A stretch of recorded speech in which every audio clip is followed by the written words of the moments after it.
નમસ્કાર મિત્રો, આજે આપણો આરોગ્ય યાત્રામાં આગળ વધવા સાથે યોગ વિશે થોડી વાતો કરીશું. એ યોગશાસ્ત્ર અને આપણું શરીર કઈ રીતે સંકળાયેલું છે અને ધીરે ધીરે યોગશાસ્ત્રમાં બતાવેલી વાતોનો મર્મ એટલે શું કહેવા માગે છે એ થોડી વાતો સમજવાનો પ્રયત્ન કરીશું. યોગ એટલે આમ તો યોગશાસ્ત્રના ઉદ્દેશ બહુ છે અને એના પાછળની કહેવતો અને જે સૂત્રો આપેલા છે એ બધા અદ્ભુત છે. પહેલાં તો આપણી ભગવદ્ ગીતામાં ભગવાને કીધેલું છે કે યોગ કર્મશુ કૌશલમ. તમને આ વાત તો ખ્યાલ હશે. એટલે ભગવાન શું કહે છે કે તમે જે કર્મ કરો છો એમાં તમે કુશળતા પ્રાપ્ત કરો, આને યોગ કીધો. જો એક નાના વાક્યમાં અદ્ભુત વાતો ભગવાને યોગ વિશે કહી દીધી કે સવારમાં બગીચામાં જઈને કપાલભાતી કરો એ એકલો યોગ નથી, ફૂંકો મારો કે આસનો કરો એ યોગ નથી. યોગની સાચી વ્યાખ્યા શું છે કે તમે જે કર્મ કરો છો એમાં કુશળતા પ્રાપ્ત કરો. હવે મનુષ્ય જન્મ્યો ત્યારથી મૃત્યુ પામે ત્યાં સુધી કર્મ વગર તો રહી શકતો નથી. તમે સવારે ઉઠ્યા તો પહેલું કામ શું કરો છો? બ્રશ કરવાનું. અચ્છા, બ્રશ કરવામાં કુશળતા હોય? હા, એમાં પણ તમારે કુશળતા પ્રાપ્ત કરવાની હોય છે, નથી હોતું એવું નથી. તો બ્રશ તમે કરો છો તો પહેલાં સવાલ કરો, શા માટે કરો છો? એનો ઉદ્દેશ શું? એ કઈ રીતે સારી રીતે કરી શકીએ? કુશળતા પ્રાપ્ત કરવાની છે. તમે ટીવીમાં એડવર્ટાઇઝ જોતા હશો કે આમ કરો, તેમ કરો, આ બ્રશ વાપરો, પેલો બ્રશ વાપરો. અચ્છા, આપણા પ્રાચીન સમયમાં શું હતું? પહેલાં બ્રશ નહોતા, આ તો પ્લાસ્ટિક શોધાયા પછી બ્રશ આવ્યા. તો પહેલાં શું હતું? તો લીમડાના દાંતણ કરતા હતા લોકો. અચ્છા, લીમડાના દાંતણ અને બ્રશ, સમય બદલાયો એટલે બ્રશ ઉપર આવી ગયા, દાંતણ ઉપરથી દાંતણ કરવા વાળા, અને ગામડીઓ કહે છે. તો હવે આ બંનેમાં સારું કોણ હતું? તો જે લોકોએ લીમડાના દાંતણ કર્યા હશે એમને ખબર હશે કે બ્રશ કરતા દાંતણ ઘણું સારું છે. તો તમારી બ્રશ કરવાની ઉદ્દેશ શું છે? દાંત સાફ રાખવાના, મજબૂત રાખવાના, સડવા ના જોઈએ. તો આ કુશળતા દરેક કર્મમાં. બ્રશ કરવો છે, કુશળતા, એમાં સુધારા કરો, તમે ચેન્જ લાવો કે ભાઈ શું કરવું તો એમાં વધારે સારો ફાયદો થાય. પહેલાં સવાલ પાછો એ બી થવો જોઈએ કે બ્રશ કરીએ તો જ દાંત સાજા રહે. આ પણ સવાલ થવો જોઈએ કે બ્રશ કર્યા વગર પણ દાંત સાજા લેવા જોઈએ. તો દાંત સડવાના કારણો શું? તો આપણે બ્રશ કરવામાં એટલી ધ્યાન રાખવાની જરૂર જ ના પડે. બ્રશ ન કરવાનો થાય તો પણ દાંત સડવા જોઈએ નહીં. તો તમે બીજા કર્મોમાં એવી કુશળતા પ્રાપ્ત કરો કે આ બ્રશ કરવાની માથાકૂટ જ ના રહે. હા, સ્વચ્છતા માટે રાખો, સફાઈ માટે જરૂરી છે, પણ બ્રશ ઉપર ડિપેન્ડ થઈને જીવવું કે દાંત સાચા જ રહે, સચવાયેલા જ રહે, એના માટે બ્રશ કરવો પડે છે, તો એ ઉદ્દેશ રહેવો જ ના જોઈએ. બ્રશ સફાઈ માટે હોવો જોઈએ. દાંત સડી જો તમે સડતા રોકી નથી શકતા તો બ્રશનો કોઈ મતલબ જ નથી. અને એવું જ છે, રોજ તમે બ્રશ કરો તો એ દાંત સડી જાય છે, તો દાંત સડવાનું કારણ કંઈક જુદું છે. તમે બ્રશથી અટકાવી શકતા નથી. ભગવાન શું કહે છે કે તમારા કર્મની અંદર કુશળતા પ્રાપ્ત કરો. તમે જે કામ કરો છો તો એ કામના ઉદ્દેશ સરવા જોઈએ. તમે રોટલી બનાવો છો તો ગોળ થવી જ જોઈએ. અચ્છા, ગોળ કરવા માટે શું કરવું પડશે? તમારે પ્રેક્ટિસ કરવી પડશે. તો આ શું કર્યું? તમે કુશળતા પ્રાપ્ત કરી. તમે ગોળ રોટલી સારી બનાવી શકો છો, ફૂલેલી રોટલી બનાવી શકો છો, તો તમે કુશળ છો. આ પણ એક પ્રકારનો યોગ છે. તમારા દરેક કર્મની અંદર અચ્છા ભોજન કરવું છે તો એમાં કુશળતા પ્રાપ્ત કરો. ભોજન કરવામાં કુશળતા જોઈએ છે. તમે 5 મિનિટમાં ફટફટ ફટફટ ખાઈ લો, આ કુશળતા નથી. ભોજન કરવાના પણ નિયમો છે, એનું પાલન કરો. ક્યારે કરવું, કેટલું કરવું, કઈ રીતે કરવું, તો આ કુશળતા પ્રાપ્ત કરવી એને યોગ કીધો. એટલે તમે બધા યોગી જ છો.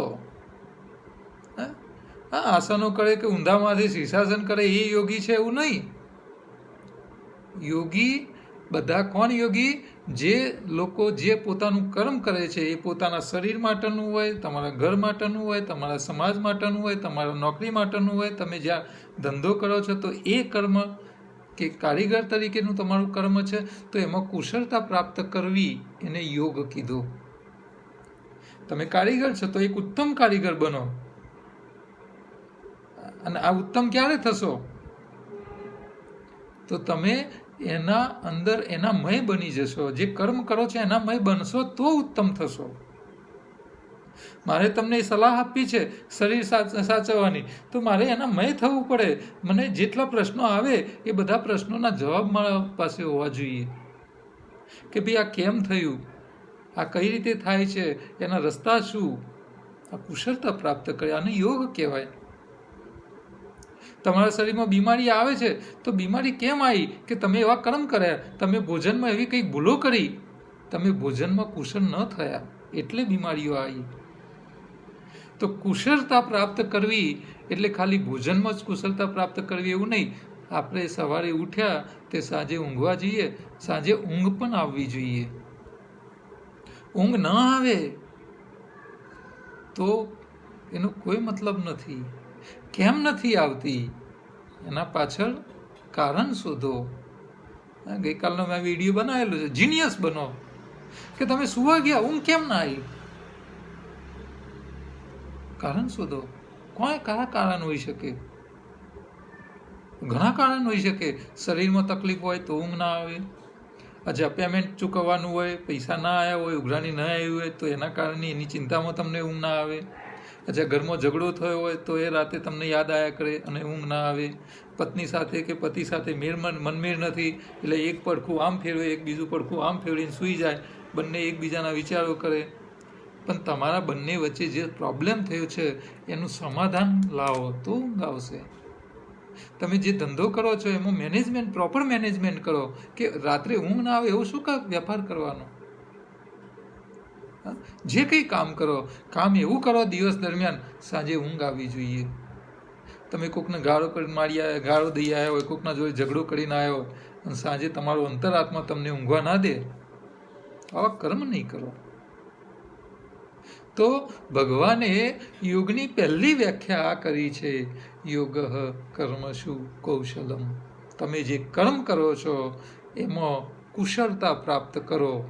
કપડો પહેરવાનો હોય, રસોઈ કરવાની હોય, વાસણ ઘસવાનો હોય, કચરા પોતા કરવાના હોય, વેપાર કરવાનો હોય, ધંધો નોકરી કરતા હોય, તમે કારીગર છો યા તમને જે જવાબ, તમે શિક્ષક છો તો તમારી કુશળતા હોવી જોઈએ. કે તમે જ્યારે ગણિત ભણાવો છો, વિજ્ઞાન ભણાવો છો તો બાળકોને ફટાફટ તમે બોલતા જાઓ અને એ સાંભળતા જાય અને એમના ગળામાં ઉતરવું જોઈએ. તમે કેટલું સારી રીતે ભણાવી શકો છો, તો આને કુશળતા. તમે PhD થયેલા હો પણ બાળકોને તમે સારી રીતે ભણાવી ના શકતા હો તો એ PhDનો કોઈ મતલબ નથી. તમે ડૉક્ટર છો પણ ડૉક્ટર થયા પછી તમે દર્દીને રોગના કારણો ના સમજાવી શકો તો તમારી ડૉક્ટરી વિદ્યાનો કોઈ મતલબ નથી. એ તમારી કુશળતા કહેવાય જ નહીં.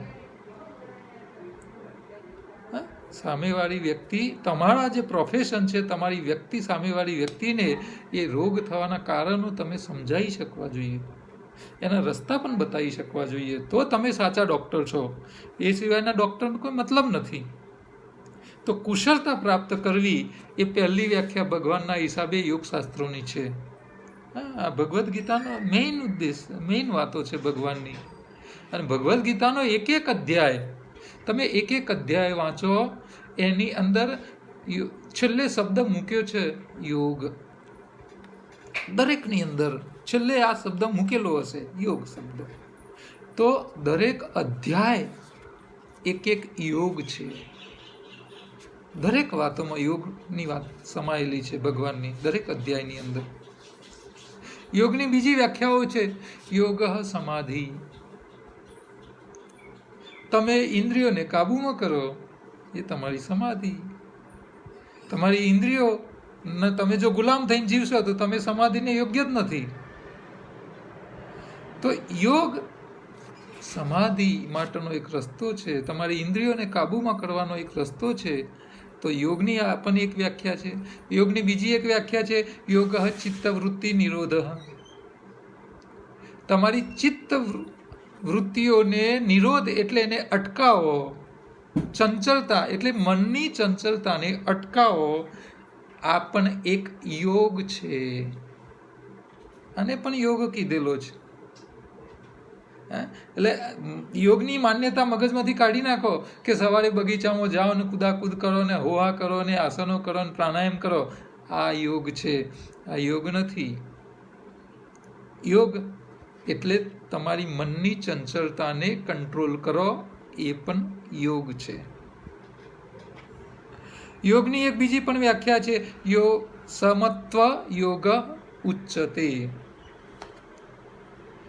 સમત્વની ભાવના આવે તમારામાં કે ભાઈ તમારી આજુબાજુમાં કંઈ બી થાય છે, ઘરમાં ઝઘડો થયો છે કે સોસાયટીમાં કંઈક થયું, કુદરતનો પ્રકોપ આવ્યો, અત્યારે આ કોરોનાનો પ્રકોપ આવ્યો છે, તો તમારા શરીરમાં તમારા મનમાં સાંત્વના રહેવી જોઈએ. જે થાય છે થવા એનું તમે ઉછાટમાં આવી જાઓ તો આ તમારામાં સમત્વ નથી.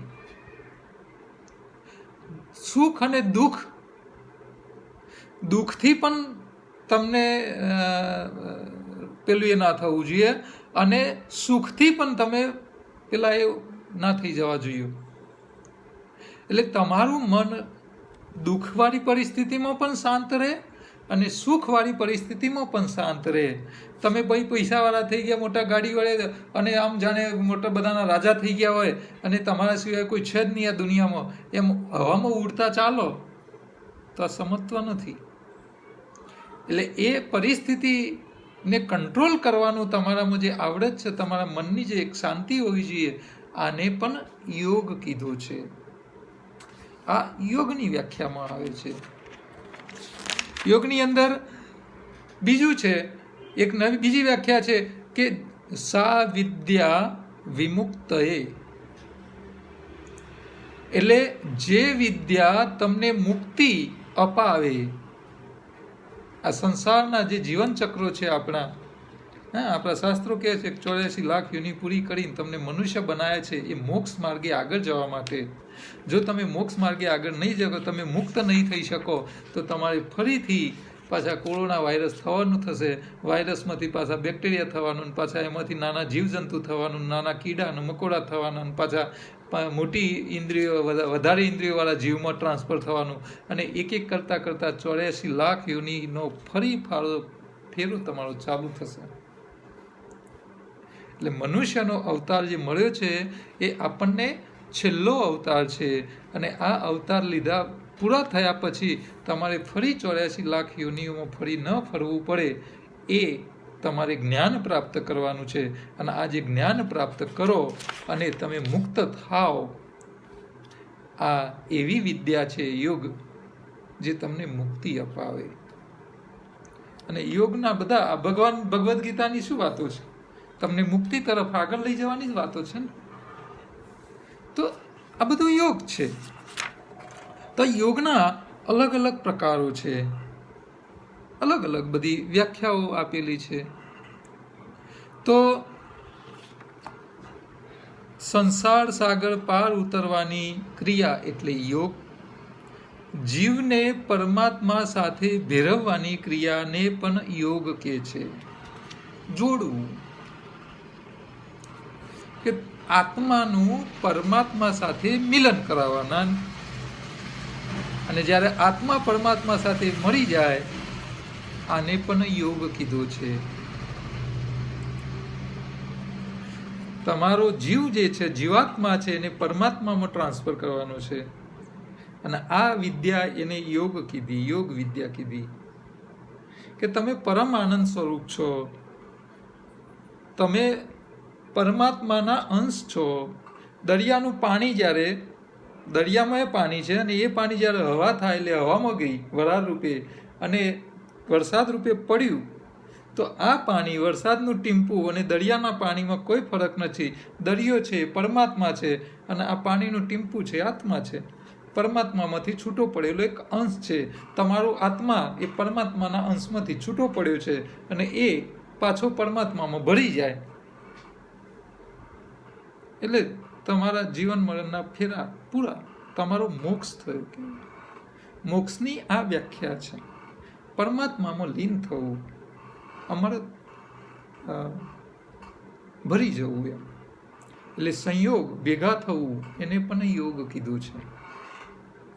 આપણે વાતમાં કહીએ છીએ ને કે તમારો મારો ભેગો થવાનો કંઈક યોગ હશે એટલે તમારું આ થયું. તો આ યોગ, હા, આ યોગમાં ઘણા પ્રકારના યોગ છે. ભક્તિ યોગ છે, કર્મયોગ છે, જ્ઞાન યોગ છે, રાજયોગ છે, હઠ યોગ છે, લય યોગ છે, મંત્ર યોગ છે, તંત્ર યોગ છે. હા, આ કેટલાય પ્રકારના યોગ છે. અલ્ટિમેટ બધા શું કરે છે? બધાનો ઉદ્દેશ શું?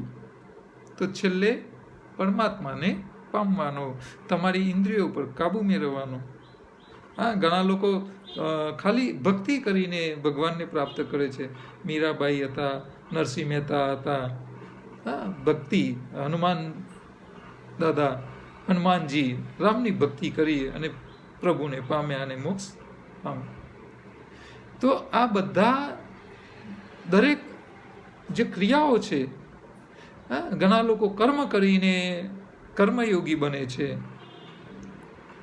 ઘણા લોકો વિદ્યા પ્રાપ્ત કરે અને તપ કરે અને તપસ્વી બનીને મોક્ષે જઈ શકે, સમાધિ લઈને કરતા હોય છે. તો રસ્તા અલગ છે પણ બધા રસ્તાનો છેલ્લે ઉદ્દેશ શું છે? મોક્ષ. એટલે આ બધું યોગની વ્યાખ્યામાં આવે છે. આ તમારા મોબાઈલના રિસર્ચ કરી અને મોબાઈલ અપડેટ કરવાવાળા સાયન્ટિસ્ટો છે તો એ શું કર્મમાં કુશળતા પ્રાપ્ત કરી, બે તમને એક નવી સગવડ ઊભી કરી આલી, તો આ પણ યોગીઓ છે. એક સારો રાજનેતા હોય, એ પબ્લિક માટે સારું કામ કરે તો આપણને એક યોગી જ કહેવાય. ખાલી ભક્તિ કરે એ જ ભગવાન પામે એવું નથી, કર્મ કરે એ પણ ભગવાન પામી શકે છે. તો યોગને આપણે સમજવા માટે યોગ વિજ્ઞાન બહુ ડીપ છે. એમાં ઘણા બધા પ્રકારના પુસ્તકો લખાયા છે અને એની અંદર તમને અલગ અલગ કેટલાય પ્રકારનું મળશે. દરેકને સાંભળો, સમજો. અલ્ટિમેટ એનો ઉદ્દેશ શું છે? કે તમારા જીવનની કુશળતા પ્રાપ્ત કરવાની છે, તમારા જીવનના ઉદ્દેશોને પ્રાપ્ત કરવાના છે, તમારા જીવનમાં એક શાંતિ લાવવાના પ્રાપ્ત કરવાના છે, તમારા મનમાં ઉચાટ ભર્યું જીવન ન રહેવું જોઈએ, આ એનો ઉદ્દેશ છે. આ બધો યોગ છે. પછી તમે કોઈ પણ સંપ્રદાયમાં જાઓ, કોઈ પણ ધર્મમાં જાઓ, દરેકે આડકતરી રીતે ભલે એના નામ જુદા આપ્યા છે તો યોગ. તમે પાણીને જલ કહો, પાણી કહો, વોટર કહો, નીર કહો, જે કહો એ, જેવી તમારી ભાષા એવો તમારો શબ્દ. પાણી બદલાતું નથી, પાણી તો એ જ છે. તો યોગની અંદર પતંજલિ ઋષિએ જે અષ્ટાંગ યોગ આપ્યો છે, એ અષ્ટાંગ યોગ ઉપર આપણે વાતો કરતા રહીશું, સમય મળશે એમ આગળ. અહીંયા મારી એક મેઇન યોગ વિશેની જે વાત કહેવી હતી કે તમારા કર્મમાં કુશળતા પ્રાપ્ત કરો. તમે શિક્ષક છો તો ઉચ્ચ કોટીના શિક્ષક બનો. તમારી આવડત એવી જોઈએ કે બાળકોને તમે જે વિષય ભણાવવા માગો છો એ ઇઝીલી સમજી શકે, એને ટ્યુશન રખાવવાની જરૂર ન પડવી જોઈએ. તમે વેપાર કરો છો તો તમે જે વેપાર કરો છો એમાં માલ ખરીદો છો અને ગ્રાહકોને આપો છો. તો જેનો માલ ખરીદ્યો છે એને એનું યોગ્ય વળતર અને એનો સમય પ્રમાણે એનું પેમેન્ટ આપતા રહો. તમે જે ગ્રાહકને માલ આપો છો એ ગ્રાહકની ક્વોલિટી અને એનું યોગ્ય અને વ્યાજબી ભાવ લો. નથી તમારા ગ્રાહકનું શોષણ કરવાનું કે નથી તમારા સપ્લાયરને મારવાનું. તો આ સમત્વની ભાવના કહેવાય, આ યોગ કહેવાય. તમે એક સારા વેપારી બનો એ પણ યોગ જ છે. તમે કર્મચારી છો, તમે જે જગ્યાએ નોકરી કરો છો તો તમને જે માલિક છે એ તમને કામ આપે છે અને એ કામના વળતરમાં તમને પગાર આપે છે. તો તમે જેટલો પગાર લો છો એના પ્રમાણમાં સામે કામનું વળતર આપવું એ તમારી ફરજ છે. અને સામે માલિકની પણ ફરજ છે કે જેટલું કામ કરાવે એટલું એનું વળતર આપવું એ પણ એની ફરજ છે. આને વ્યવહાર કહેવાય, આને સંસ્કૃતિ કહેવાય. આપણા ભારતની આ સંસ્કૃતિ છે કે તમે દરેકને ધ્યાનમાં રાખો. પછી તમે ડૉક્ટર છો તો તમારે એ ધ્યાન રાખવાનું છે, તમે વકીલ છો તો તમારે એ ધ્યાન રાખવાનું છે, તમે એન્જિનિયર છો તો એન્જિનિયરનું કામ શું છે કે ભાઈ મકાનની ડિઝાઇન એવી કરવી કે એની સ્ટેબિલિટી રહે, એ ભવિષ્યમાં જલ્દી નુકસાન ન પામે. હા, સામેવાળાની ખર્ચ કરવાની અનુકૂળતા પ્રમાણે કે ભાઈ સામેવાળો એમ કે ભાઈ મારે આટલા બજેટમાં કરવું છે તો એન્જિનિયર એ પ્રકારનું એની ડિઝાઇન કરી આલે કે ભાઈ લે તારે સસ્તામાં કરવું છે તો એક આ રસ્તા છે પણ આમાં અમે જોખમ પણ છે. તો આ બધું સમજાવવું, એની ડિઝાઇન યોગ્ય કરવી, તો આ પણ એક પ્રકારનો યોગ છે. એટલે યોગ દરેક વ્યક્તિ સવારે ઉઠે છે અને સાંજે સુધીમાં જે કામ કરે છે આ બધા યોગીઓ જ છે. પછી પુરુષ હોય કે સ્ત્રી હોય, માતાઓ હોય કે જે બી છે, માતાઓ પણ શું કરે, બાળકોને સારા સંસ્કાર આપવા આ પણ એક યોગ છે. તમારે એમાં પણ ધ્યાન રાખવું છે કે તમારું બાળક મોટું થયા પછી એ સમાજમાં વિકૃતિઓ કે સમાજમાં ખરાબ કર્મ કરે તો એનું પાપ તમને લાગશે. તો તમારા સંસ્કાર સારા આપવા આ પણ એક પ્રકારનું કર્મ છે અને આ કર્મ ગર્ભથી સ્ટાર્ટ થાય છે. તમે જ્યારે ગર્ભ રાખો છો પતિ અને પત્ની ભેગા થઈને ત્યારથી આ કર્મ ચાલુ થાય છે. તમે જેવું ખાશો, જેવું વિચારશો, જેવો વ્યવહાર કરશો, દૈનિક દિનચર્યા કરશો, જેવું વાંચશો, જેવું જોશો, એવું બધું બાળક સંસ્કાર લઈને આવશે. તો આ બધી જગ્યાએ કર્મ લાગુ પડે છે અને કર્મનો સિદ્ધાંત અદ્ભુત છે. જ્યાં તમે સમજી નથી શકતા ત્યાં બધું નસીબ ઉપર ઠીલી દો છો. નસીબ કશું જ નથી, તમારા કર્મોનો સરવાળો છે. તમારી જે પરિસ્થિતિ છે, હાલ તમે જે છો એના પાછળ તમારા કર્મ જવાબદાર છે. ભોગવે એની ભૂલ, તમને નુકસાન છે તો એના પાછળ તમે જવાબદાર છો, તમે લાભમાં છો તો એના પાછળ તમે જવાબદાર છો. એમાં બીજાનો કોઈનો રોલ નથી. એટલે તમે જે કામ કરો છો એમાં કુશળતા પ્રાપ્ત કરો અને એ કર્મ એવું કરવું જોઈએ કે જેમાં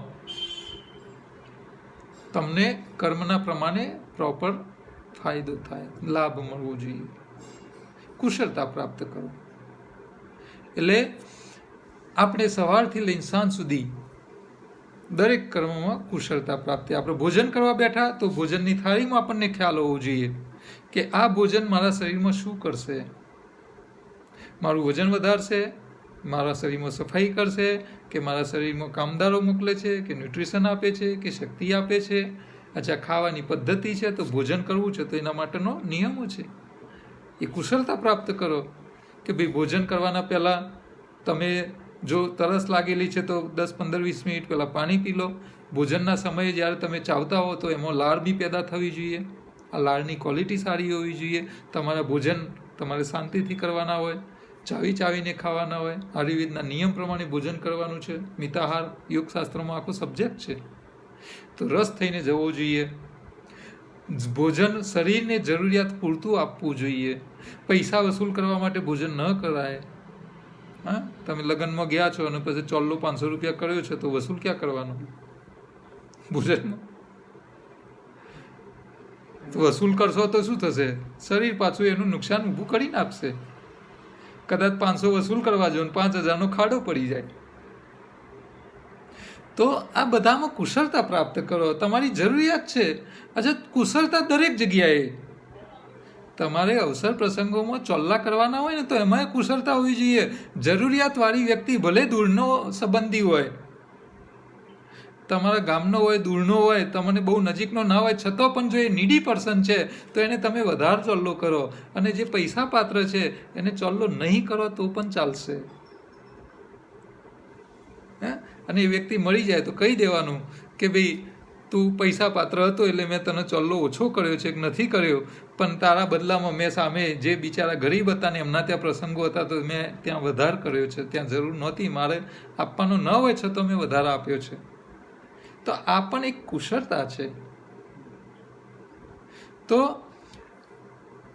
જરૂરિયાતવાળાને, યોગ્ય વ્યક્તિઓને ઉપલબ્ધિ કરાવો, તમારા જ્ઞાનનો, તમારા સમયનો, તમારા ધનનો. આપણને એક કુશળતા છે. દાન કરવું કઈ રીતે કરવું એ પણ એક કુશળતા છે. દાન ખાલી પૈસાનું જ હોય એવું નથી. દાનના પણ પ્રકારો છે. તમારા જોડે જે છે એ આપો. એમ ભગવાન શું કહે છે કે તારા પાસે જે છે એ તું દાન કર. હવે તારા પાસે સમય છે તો તું સમયનું દાન આપ, તારા જોડે ધન છે તો તું ધનનું દાન આપ, અને તારા જોડે વિદ્યા છે તો વિદ્યાનું દાન કર. અને વિદ્યાથી ઉત્તમ કોઈ દાન નથી. જ્ઞાન આ જ સૌથી ઉત્તમ દાન છે. તમે કરોડો રૂપિયા આલો પણ કોકને સારી વિદ્યા આલો કે એનું જીવન ધોરણ ચાલે એવી કુશળતા પ્રાપ્ત કરાવે, એવું કંઈ જ્ઞાન આલો કે જેનાથી એનું ઘર ચાલે, એના જીવન ધોરણ ચાલે, આવું કંઈક શીખવાડો. તો વિદ્યા જે આપો છો એનાથી ઉત્તમ કોઈ દાન નથી. ધન એ છેલ્લો નંબર આવે છે. સૌથી પહેલું વિદ્યાનું દાન આવે, બીજો નંબર આવે સમયનું દાન, કે ભાઈ તમે ટાઈમ બગાડીને કોઈકના કામ પાછળ તમે સમય આપો. આ બધા અવસર પ્રસંગો કે કોઈક ધાર્મિક પ્રસંગો કે ચાલતું હોય છે તો ત્યાં લોકો સેવામાં આવી જતા હોય છે. એ લોકો દાન નથી આપી શકતા તો એમના જોડે ટાઈમ છે તો સમય આપે છે. તો એ પેલા પૈસાવાળા કરતાં પણ મોટું દાન છે કે તમે હાજર રહો અને સામે જે કંઈ પ્રસંગ હોય એને તમે સારી રીતે સુખરૂપ રીતે પૂરું કરી આલો. તો એમાં ધન કરતાં એ સેવાદાનવાળાનું મહત્ત્વ વધારે છે. તો આ વિદ્યા, અને જેટલું દાનની ક્વોલિટી ઊંચી એટલે વિદ્યાનું વળતર ન હોય. વિદ્યાનું વળતર ન હોય. તમે વિદ્યા આપો, એના સામે વળતરની અપેક્ષા ના રાખો. અને એટલા માટે આપણા જૂની જે આપણા ભૂતકાળની અંદર ગુરુકુલો અને આશ્રમ શાળાઓ ચાલતી હતી. આખી આપણી શિક્ષણની એક વ્યવસ્થા હતી. કેવી હતી તો ગુરુકુલો અને આશ્રમ શાળાઓ ચાલતી હતી અને એમાં બ્રાહ્મણો જે વિદ્યા આપતા હતા, ગુરુઓ. તો આ ગુરુઓ જ્યારે વિદ્યાનું દાન કરતા, વિદ્યા આપતા, તો એ લોકોને એનું વળતર ન લેવાય. એટલા માટે આપણા શાસ્ત્રોએ એક એવી વ્યવસ્થા કરેલી કે આ ધર્મગુરુ, જે વિદ્યા આપવાવાળા ગુરુઓ હતા, ગુરુકુલના આચાર્યો હતા, એ લોકોને વિદ્યાના સામે વળતર ન લેવાય, એટલે એ લોકોનું જીવન ધોરણ ચાલે એના માટે કર્મકાંડની વ્યવસ્થા કરેલી છે. કે ભાઈ તમારા ઘરે તમારા બાળકો ગુરુકુલમાં કે આશ્રમ શાળામાં ભણે છે, તમારા ઘરે કોઈ નાનો મોટો પ્રસંગ હોય તો એ પ્રસંગે એ ગુરુઓ આવે, આચાર્યો આવે અને તમારે ત્યાં કર્મકાંડ કરે, અને આ કર્મકાંડ કરે એના સામે તમારે એમને વળતર આપવાનું હોય. તો આ વળતર મળે એનાથી એમનું જીવન ધોરણ ચાલે. બાકી જે સ્કૂલોમાં કે આશ્રમ શાળાઓમાં કે ગુરુકુલોમાં જે અભ્યાસ કરાવે એના સામે એમનું વળતર લેતા નહીં. તો એમના જીવન ધોરણ ચાલે એટલા માટે કર્મકાંડની વ્યવસ્થા થઈ કે તમે નવા મકાનમાં જાઓ છો તો એવા સમયે કોઈક એ લોકો આવીને કર્મકાંડ કરે, તમને એક સારા વિચારો આપે, શાસ્ત્રોક્ત જ્ઞાન આપે, અને એ વખતે તમે એમના કર્મકાંડના સામે એમને વળતર આલો તો એમનું જીવન ધોરણ ચાલે. પછી દરેક પ્રકારના હોય, લગ્નનું હોય કે શ્રીમંતનું હોય કે ગૃહસ્થનું, ઘરમાં પ્રવેશ કરવું હોય કે કોઈ પણ પ્રકારનું મૃત્યુ પછીના પણ કર્મકાંડો છે. તો આ બધાના ઉદ્દેશ એકમાત્ર હતા કે વિદ્યા આપવાવાળા આચાર્યો, ગુરુકુલમાં જે સંતો હતા કે જે વિદ્યા દાન કરતા હતા, શિક્ષકો હતા, એ લોકોના જીવન ધોરણને ચલાવવા માટે હતા. આ વ્યવસ્થા હતી. હવે બધું વ્યવસ્થા તંત્ર બદલાઈ ગયું છે. અત્યારે તો શિક્ષકોને પગાર સરકાર આલે છે. હવે એ શિક્ષકોને તમારે ઘરે લાવીને કર્મકાંડ કરાવવાની જરૂર નથી. હા, જે લોકો ગરીબ છે અને કર્મકાંડ ઉપર જીવે છે તો એમનું જીવન ધોરણ ચાલે એમના માટે તમે બોલાવો અને એમને કંઈક આપો તો એમનું જીવન ધોરણ ચાલે. આ બંધ કરી દેવાનું નથી, પણ જરૂરિયાત પ્રમાણે અને તમારી સગવડ પ્રમાણે. જો તમારામાં આવડત નથી, તમારા જોડે એટલું ધન નથી કે તમે મોટો પ્રસંગ કરી શકો, તો પછી આ ન કરો તો ચાલે. લગ્નમાં કઈ 1000 માણસો બોલાવીને જમાડવાર કરો એવું જરૂરી નથી. તમારી કેપેસિટી નથી તો તમે 50 માણસોથી પૂરું કરી શકો છો. કે ભાઈ 500 માણસને જમાડવું એવું જરૂરી નથી. તમારી યોગ્યતા અને લાયકાત પ્રમાણે તમારે પ્રસંગને ગોઠવવું. બરાબર છે? તો સમય વર્તે સાવધાન રહો. તમારી જે આખી વ્યવસ્થાઓ હતી, જે કંઈ છે, આ બધી વ્યવસ્થાઓ જૂના જમાનાથી જે વ્યવહારો ચાલતા આવે છે એના પાછળ કંઈક ઉદ્દેશ હતા અને ઉદ્દેશ સમય પ્રમાણે બદલાતા જાય છે. તો જૂની એ પરંપરાઓને પકડી રાખવી એ પણ યોગ્ય નથી. સમય પ્રમાણે એમાં ચેન્જ લાવો, બદલાવો. કે એ વખતે જરૂર હતું અને પરિસ્થિતિ જ એવી હોય કે તમે એના સિવાય બીજું કરી ના શકો.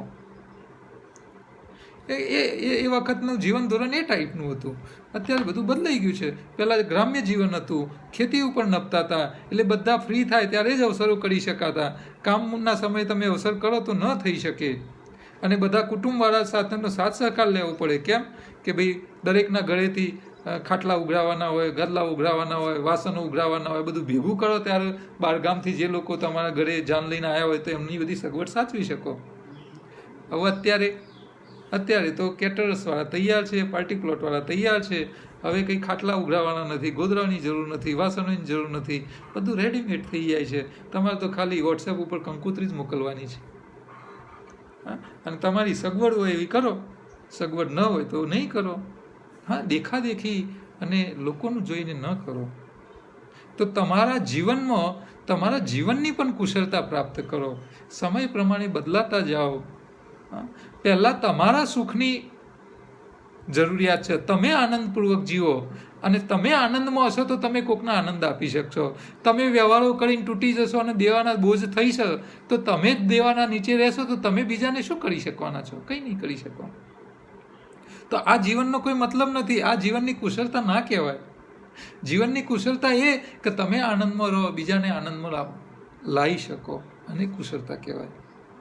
તો પહેલી તમારી જવાબદારી છે, તમે બીજાને બોજારૂપ ન થાઓ એવું જીવન જુઓ.